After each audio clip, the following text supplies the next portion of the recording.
എല്ലാ കൂട്ടുകാർക്കും മാസ്റ്ററുടെ പുതിയൊരു വീഡിയോയിലേക്ക് സ്വാഗതം.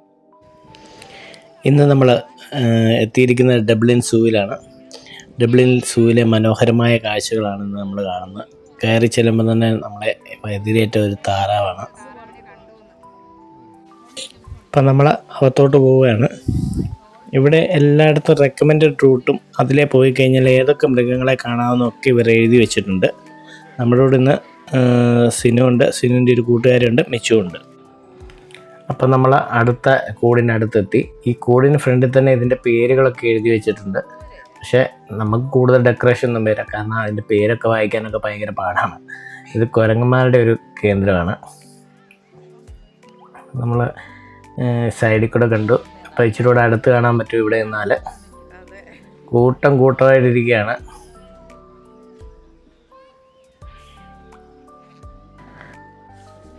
അടുത്ത നമ്മൾ കാട്ടിലെ രാജാക്കന്മാരെ സിംഹത്തിൻ്റെ കൂട്ടിലാണ്. 2 പെൺസിംഹങ്ങൾ ഉറങ്ങുന്നത് മാത്രമാണ് ഇവിടെ കാണാൻ പറ്റുന്നത്. ആണുങ്ങളെ ഒന്നും കാണുന്നില്ല. നമുക്ക് നോക്കാം, ആണുങ്ങൾ എവിടെയെങ്കിലും ഉണ്ടോ എന്ന് നോക്കാം.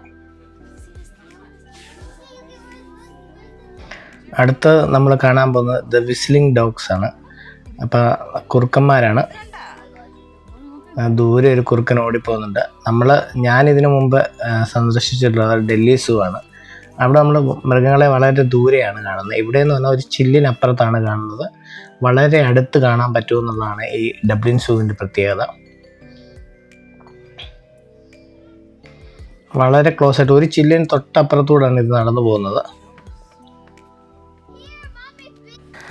അടുത്ത നമ്മൾ കാണാൻ പോകുന്നത് സിയാമങ് ഗിബൺ എന്ന് പറയുന്ന ഒരു ചിമ്പാൻസിയുടെയൊക്കെ ഒരു വകഭേദമാണ്. അത് ക്യാബേജ് തിന്നുവാണ് മുകളിൽ ഇരുന്ന്.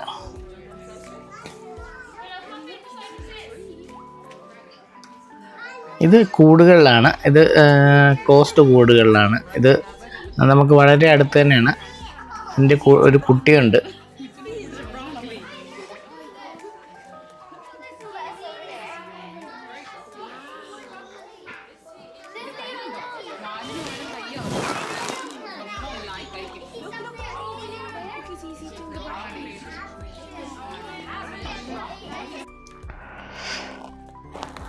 നമ്മൾ കാണാൻ മെച്ചു ഏറ്റവും ഇഷ്ടപ്പെട്ട ഒറാങ്കൂട്ടനാണ് അങ്ങ് ദൂരെ മരത്തിലിരിക്കുന്നത്. പക്ഷെ അത് ക്ലിയർ അല്ല, നമ്മൾ സൂം ചെയ്തെടുത്തതാണ്.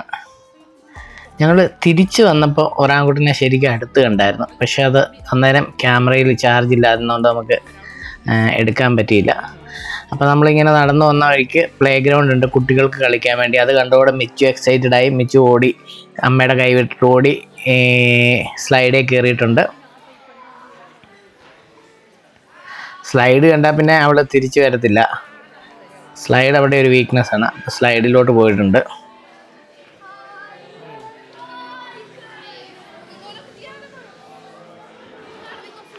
സ്ലൈഡിൽ കയറി കഴിഞ്ഞാൽ തിരിച്ചു വരാത്തതുകൊണ്ട് അവളെ പിടിക്കാൻ വേണ്ടി പോയതാണ് സിനു. അപ്പം മിച്ചു എക്സൈറ്റഡ് ആണ്. അടുത്ത മൃഗങ്ങളെ കാണാൻ വേണ്ടി ഓടിയാണ് പോകുന്നത്.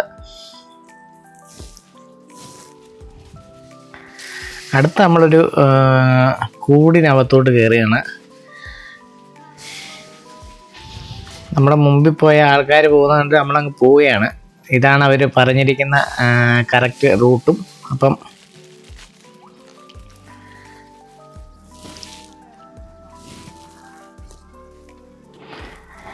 ഇത് ഫ്ലെമിഗോ എന്ന് പറയുന്നൊരു പക്ഷിയാണ്.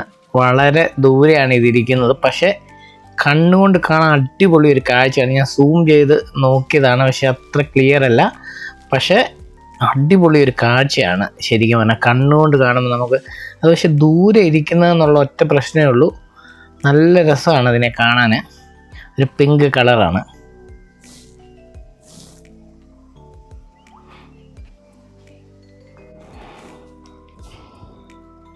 ഇവിടെ എല്ലാം ഈ സൈൻ ബോർഡ്സ് വെച്ചിട്ടുള്ളതുകൊണ്ട് നമുക്ക് കറക്റ്റായിട്ട് പോയി കാണാൻ പറ്റും. നമ്മുടെ സീ ലയനെ കാണാൻ വന്നിരിക്കുകയാണ്. ഇത് കുറച്ച് ദൂരെയാണ് ഇരിക്കുന്നത്. ഒരു കല്ല് പോലെയുള്ള ഇതിൽ കയറിയിരിക്കുകയാണ്. ഇതിൻ്റെ അകത്തും കുറേ ഉണ്ടെന്ന് തോന്നുന്നു. അപ്പോൾ ഇതിനെ നമുക്ക് വെള്ളത്തിനടിയിൽ കൂടെ ക്ലോസ് ആയിട്ട് കാണാൻ വേണ്ടി ഇവർ ഒരു കൂടാരം പോലെ ഉണ്ടാക്കി ചില്ലിട്ട് വെച്ചിരിക്കുന്നതാണ്. അടിയിൽ കൂടെ നമുക്ക് കാണാൻ പറ്റും. അത് ദൂരെ നമുക്ക് കാണാൻ പറ്റുന്ന കുറേ പേര് അവിടെ നിൽക്കുന്നതാണ്. ഇത് നമ്മൾ ഇപ്പുറത്ത് വന്നു കഴിഞ്ഞപ്പം ഇത് വെള്ളത്തിനടിയിൽ നിൽക്കുന്നതാണ്. ഞാൻ നേരത്തെ പറഞ്ഞ കൂടാരത്തിൻ്റെ അവിടെയാണിത്. മിച്ചുവാണ് അതിൻ്റെ അടുത്ത് കയറിയിരിക്കുകയാണ്. ക്യാമറ എടുക്കാൻ പോലും അവൾ സമ്മതിക്കത്തില്ല, മാറത്തെടുത്തില്ല.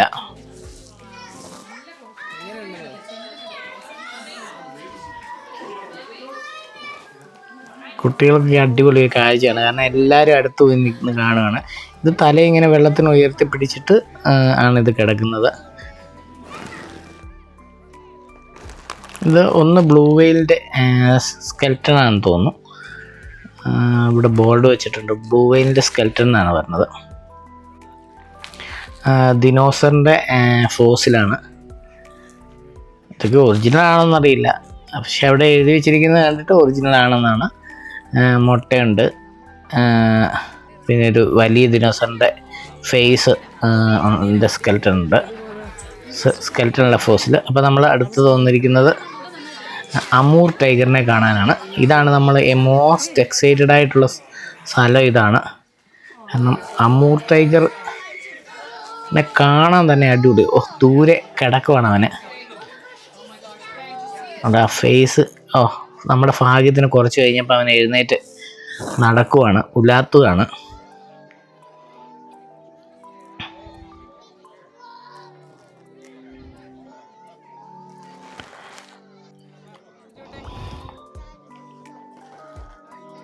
ശരിക്കും ബോഡിയിലെ വരയൊക്കെ അടിപൊളിയാണ്. ടൈഗർ ഫോട്ടോഗ്രാഫിക്ക് ടൈഗറിനെ എല്ലാവരും സെലക്ട് ചെയ്തതിന് കാരണം എനിക്കിപ്പോഴാണ് മനസ്സിലായത്. ടൈഗർ സൂപ്പർ സംഭവം തന്നെയാണ്. അപ്പം നമ്മൾ എന്ന് പറഞ്ഞാൽ ഇത് ഒരു ഇരുട്ട് മുറിയിലാണ്. എനിക്കറിയില്ല വീഡിയോ ക്ലിയർ ആണോന്ന്, പക്ഷേ അവിടെ ലൈറ്റോ ക്യാമറയോ ഒന്നും പ്രവർത്തിപ്പിക്കരുത്, ക്യാമറ പ്രവർത്തിപ്പിക്കാൻ ലൈറ്റ് ഇടരുതെന്ന് അവർ പറഞ്ഞിട്ടുണ്ട്. അതുകൊണ്ട് നമുക്ക് ക്ലിയർ ആണോന്നറിയില്ല, ഞാൻ ജസ്റ്റ് എടുത്താണ്. ഇതും ഒരു ചില്ലുകൂടിലാണ് കിടക്കുന്നത്. കറക്റ്റായിട്ട് നമുക്ക് കണ്ണുകൊണ്ട് കാണാൻ പറ്റി, പക്ഷേ ക്യാമറയ്ക്കകത്ത് അത്ര ക്ലിയർ ആണോന്ന് എനിക്കറിയില്ല.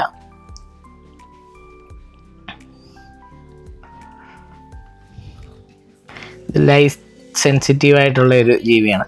പിന്നെ ഇവിടെയുള്ള പ്രത്യേകത എന്ന് പറഞ്ഞാൽ ഒരുപാട് ദിനോസറുകളെ ഇതുപോലെ ഉണ്ടാക്കി വെച്ചിട്ടുണ്ട്. അതിങ്ങനെ സൗണ്ടൊക്കെ ഉണ്ടായിക്കൊണ്ടിരിക്കുക. അത് കാണുമ്പോൾ കുട്ടികൾക്ക് ഭയങ്കര എൻജോയ്മെൻ്റ് ആണ്. പ്രത്യേകിച്ച് മിച്ചുവിന് ഈ ദിനോസർസിൻ്റെ പേരുകളും അതിൻ്റെ ഇനങ്ങളും ഒക്കെ അറിയാവുന്നുണ്ട്. അവൾ ഇതൊക്കെ പറഞ്ഞിട്ട് വലിയ അതിൻ്റെയൊക്കെ അടുത്ത് ഇങ്ങനെ പോയി കളിക്കുകയൊക്കെയാണ്. അപ്പോൾ നമ്മൾ അടുത്ത സ്ഥലത്തോട്ട് പോവുകയാണ്. കണ്ടോ മിച്ചുവിൻ്റെ എക്സൈറ്റ്മെൻറ്റ് കണ്ടോ. പുതിയ മൃഗങ്ങളുടെ കാര്യം പറയുമ്പോൾ അവൾ ഓടുകയാണ്. നമ്മൾ ജിറാഫിൻ്റെ അടുത്താണ് വന്നിരിക്കുന്നത്. ജിറാഫൊക്കെ വളരെ ക്ലോസ് ആയിട്ടാണ്, ഒരു കൈ എത്തി പിടിക്കാവുന്ന രീതിയിലാണ് ജിറാഫുകൾ വന്ന് നമ്മുടെ അടുത്ത് നിൽക്കുന്നത്. ജിറാഫിൻ്റെയൊക്കെ ക്ലോസ് ആയിട്ട് നമുക്ക് കുറേ ഫോട്ടോസൊക്കെ എടുക്കാൻ പറ്റി. അതിനുശേഷം നമ്മൾ ഇവിടെ തന്നെ സീബ്രയുണ്ട് ഈ കൂട്ടത്തിൽ തന്നെ. അതുപോലെ തന്നെ ആട് പോലെ ഇരിക്കുന്നൊരു മൃഗം കൂടിയുണ്ട്. ഗസൈൽ ആണ് പേരെന്നാണ് മിച്ചു പറഞ്ഞത്. ആനിമൽ എക്സ്പേർട്ട് മിച്ചു ആണ്. മൃഗങ്ങളുടെയൊക്കെ പേരറിയത്തില്ല, ഞാൻ അവളോടാണ് ചോദിക്കുന്നത്. അപ്പോൾ അതിൻ്റെ കുറച്ചുകൂടെ നീണ്ട കൊമ്പാണ്. ഒരു നല്ല രസമുള്ളൊരു മൃഗം തന്നെയാണത്.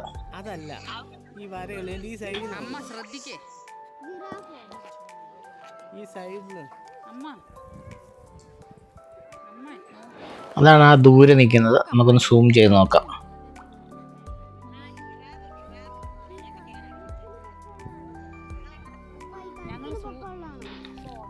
അടുത്ത നമ്മൾ കണ്ടത് റൈനോസറിനെയാണ്. വൈറ്റ് റൈനോസറാണ്, ആഫ്രിക്കക്കാരനാണ്. ഇതിൻ്റെ നമ്മൾ കുറച്ച് ഫോട്ടോസ് എടുത്ത്, അടിപൊളി ഫോട്ടോസാണ്. മിച്ചുവൊക്കെ എക്സൈറ്റഡ് ആണ് മൃഗങ്ങളെ കാണാൻ. അവൾ ചാടിക്കടക്കുമോ എന്നുള്ള പേടി മാത്രമേ ഉള്ളൂ.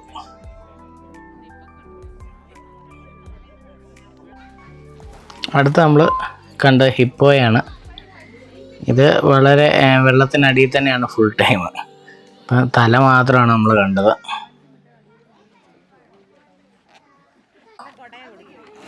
അടുത്ത നമ്മൾ ഗൊറില്ലകളെയാണ് കണ്ടത്. ഇതാണ് ഈ സൂവിലെ അടുത്ത ഏറ്റവും എൻജോയബിളായിട്ട് ഞങ്ങൾ കണ്ട സീന്. നല്ല രസമുണ്ടായിരുന്നു. കുറേ ആൾക്കാരെ കണ്ടുവിട്ടാന്ന് തോന്നുന്നു, അവർ തന്നെ അങ്ങോട്ടും ഇങ്ങോട്ടും കളിക്കാനുണ്ടായിരുന്നു.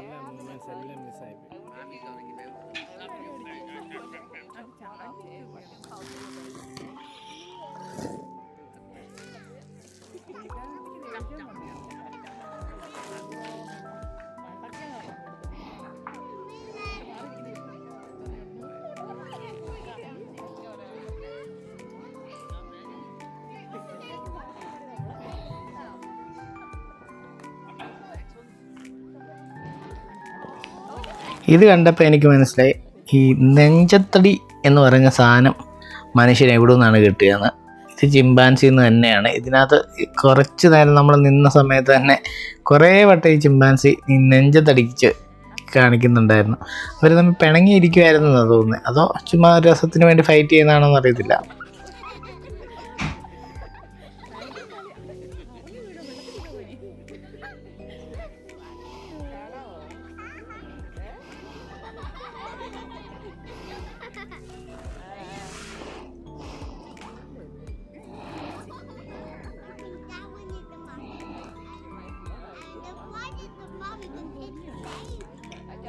ഇവിടെ മുഴുവൻ വെൽ ഓർഗനൈസ്ഡ് ആണ്, അടിപൊളി സീനറികളാണ്. അതുപോലെ തന്നെ ഡബ്ല്യു സൂവിൻ്റെ മറ്റൊരു പ്രത്യേകത എന്ന് പറഞ്ഞാൽ ഇവിടെ ഇപ്പോൾ ആഫ്രിക്കയിൽ നിന്ന് വന്ന മൃഗങ്ങൾക്ക് ആഫ്രിക്കൻ കാലാവസ്ഥയാണ് അവർ ഒരുക്കി നൽകിയിട്ടുള്ളത്. അതുപോലെ തന്നെ ടെമ്പറേച്ചറും മരങ്ങളും എല്ലാം ആഫ്രിക്കൻ കാലാവസ്ഥയ്ക്ക് അനുയോജ്യമായിട്ടുള്ളതാണ്. അതുകൊണ്ട് തന്നെ മൃഗങ്ങൾക്ക് സർവൈവ് ചെയ്യാനുള്ള ചാൻസസ് കൂടുതലാണ്. കാരണം അവർക്ക് അവർ വേറൊരു നാട്ടിലോട്ട് പോയൊരവസ്ഥ അവർക്കുണ്ടാകാറില്ല.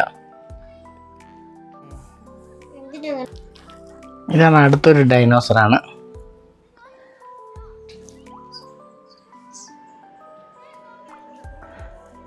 മിച്ചു ഫുൾ അടുത്ത് പോയി നിൽക്കുകയാണ്. മിച്ചുവിന് ഭയങ്കരമായിട്ട് ഇഷ്ടപ്പെട്ടിട്ടുണ്ട്.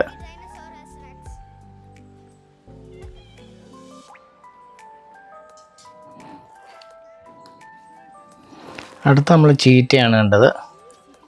ഇതുണ്ടോ, ഗ്ലാസ്സാണ് അടുത്തിട്ടിരിക്കുന്നത്. പക്ഷേ നമ്മൾ സൂം ചെയ്യുമ്പോൾ അടിപൊളി, കാണാനൊക്കെ അടിപൊളിയാണ് ചീറ്റ. അടുത്തത് നമ്മൾ ആമകളെയാണ് കണ്ടത്. വലിയ ആമകളാണ്, അത്യാവശ്യം നല്ല പ്രായമുണ്ടെന്ന് തോന്നുന്നു.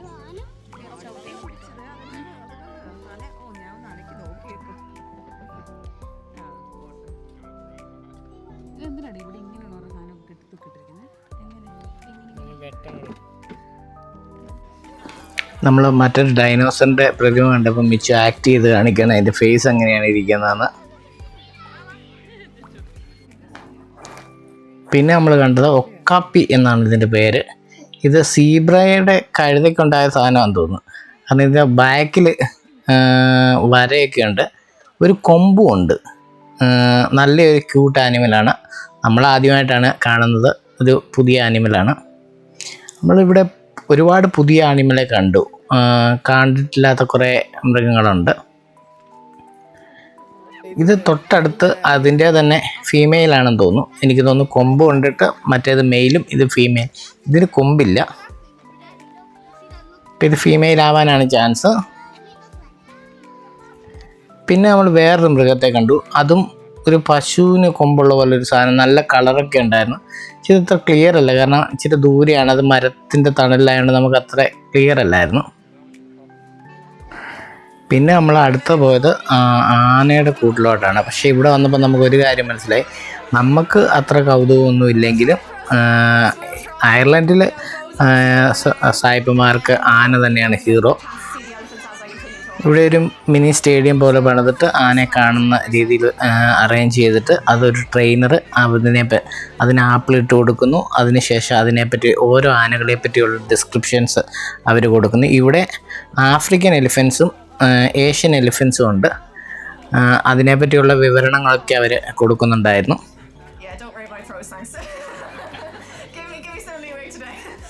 അതിൻ്റെ പേരുകളും അത് ഏത് വർഷമാണ് ഈ ആനയെ ഇവിടെ കൊണ്ടുവന്നതെന്നും ഒക്കെ അവർ പറയുന്നുണ്ടായിരുന്നു. ഇവിടെയൊക്കെ ഇതിൻ്റെ കുറച്ച് ബാക്ക് സൈഡിലായിട്ടാണ് ആനകളുടെ സ്ഥലം. അവിടെയൊക്കെ നല്ല മുളം കമ്പുകളൊക്കെ പിടിപ്പിച്ച് ഒരു ഏഷ്യൻ, അതായത് ഒരു ഇന്ത്യൻ ക്ലൈമറ്റ് ഉണ്ടാക്കാൻ അവർ ശ്രമിച്ചിട്ടുണ്ട്. പക്ഷെ തണുപ്പത്ത് ആയതുകൊണ്ടാണെന്ന് തോന്നുന്നു. അല്ലെങ്കിൽ അവർ സാധാരണ ആ വെള്ളത്തിൽ ആനകളെ ഇറക്കുമായിരുന്നു എന്ന് പറയുന്നുണ്ടായിരുന്നു. പക്ഷെ ഇപ്പം ഇന്ന് തണുപ്പ് കൂടുതലുള്ളതുകൊണ്ട് ആനകൾ ഇറങ്ങാൻ ചാൻസ് കുറവാണെന്ന് അവർ പറയുന്നുണ്ട്. മഴയുണ്ടെങ്കിലും ആനകൾ ഇറങ്ങും, പക്ഷെ തണുപ്പുള്ള ക്ലൈമറ്റിൽ ആനകൾ വെള്ളത്തിൽ ഇറങ്ങില്ലെന്നാണ് അവർ പറഞ്ഞത്.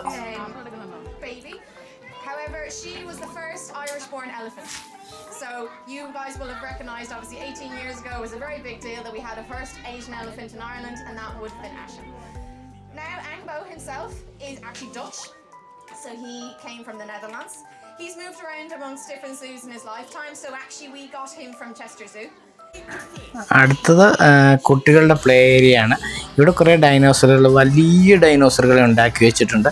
അതിനുശേഷം അവർ കുട്ടികളെ എൻ്റർടൈൻ ചെയ്യിക്കാൻ വേണ്ടി കുറേ പ്രോഗ്രാംസും അവിടെ നിന്ന് ഡൈനോസറുകളുടെ പേരുകൾ ചോദിച്ച് അങ്ങനെ ഗെയിം പോലെയൊക്കെ ഡാൻസൊക്കെ മ്യൂസിക് വെച്ച് ഡാൻസൊക്കെ കളിപ്പിക്കുന്നുണ്ടായിരുന്നു. മിച്ചുവിനോട് പോകാൻ പറഞ്ഞിട്ട് മിച്ചു വീട്ടിലെ പുലിയാണല്ലോ, മിച്ചു മടിച്ചവിടെ രൂപയെ ആൻറ്റിയും കെട്ടിപ്പിടിച്ച് നിൽക്കുകയാണ്. ഇതിൻ്റെ ബാക്കിലും ഒരു വലിയ ഡൈനോസർ, ഇത് നമ്മൾ കാണുന്ന മറ്റേ വെജിറ്റേറിയൻ ഡൈനോസർ അല്ലേ, അതാണ്. ഒരു വലിയ സാധനം തന്നെയാണ് ഉണ്ടാക്കി വെച്ചിരിക്കുന്നത്. പിന്നീട് നമ്മൾ ഒരു മ്യൂസിയം പോലെയാണ്. ഇതിനകത്ത് കുറേ ആനിമൽസും, അതായത് എൻഡേഞ്ചേർഡ് ആയിട്ടുള്ള കുറേ സ്പീഷ്യസാണ്. ആണെങ്കിൽ ഇതൊരു പെരുമ്പാമ്പിൻ്റെ ഇതാണ്. പക്ഷേ പെരുമ്പാമ്പ് ഒരെണ്ണം നല്ല ഇൻട്രാക്റ്റീവ് ആയിരുന്നു. മിച്ചു ആണെങ്കിൽ അതിൻ്റെ അടുത്തോട്ട് പോയി കിടക്കുകയാണ്. സാധാരണ നമുക്ക് പാമ്പുകളെ ഇഷ്ടമല്ലാത്തതാണ്. പിന്നെ വേറൊരെണ്ണം അവിടെ വെറുതെ കിടപ്പുണ്ടായിരുന്നു. അത് നമ്മുടെ നാട്ടിലെ പെരുമ്പാമ്പിനെ പോലെ ഫുൾ ടൈം ഉറക്കുമായിരുന്നു. പിന്നീട് നമ്മൾ കണ്ട് വിയറ്റ്നാം നിന്ന് വന്ന വിയറ്റ്നാം പോണ്ട് ടർട്ടിൽ എന്ന് പറഞ്ഞാൽ, അതായത് ആമയാണ്. അതും എനിക്കൊന്ന് കുറേ എൻഡേഞ്ചർഡ് സ്പീഷ്യസിലുള്ളതാണ്.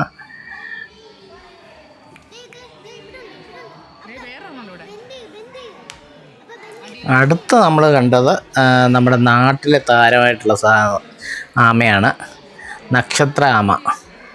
അത് നാട്ടിൽ നല്ല ആൾക്കാരൊക്കെ ഭയങ്കര വില പറഞ്ഞ്, ഇതല്ല അടുത്ത് വരുന്നത് നക്ഷത്രയാമയാണ്. അപ്പം നിങ്ങളുടെ സജഷൻസ് ഈ വീഡിയോയ്ക്ക് കമൻ്റായി അറിയിക്കുക. പിന്നെ വീഡിയോ ഇഷ്ടപ്പെട്ടാൽ ലൈക്ക് ചെയ്യുക, ചാനൽ സബ്സ്ക്രൈബ് ചെയ്യുക. ഡബ്ലിൻ സൂ കുട്ടികൾക്കൊപ്പം വിസിറ്റ് ചെയ്യാൻ പറ്റിയൊരു അടിപൊളി പ്ലേസാണ്. കഴിയുന്നവരും വിസിറ്റ് ചെയ്യുക.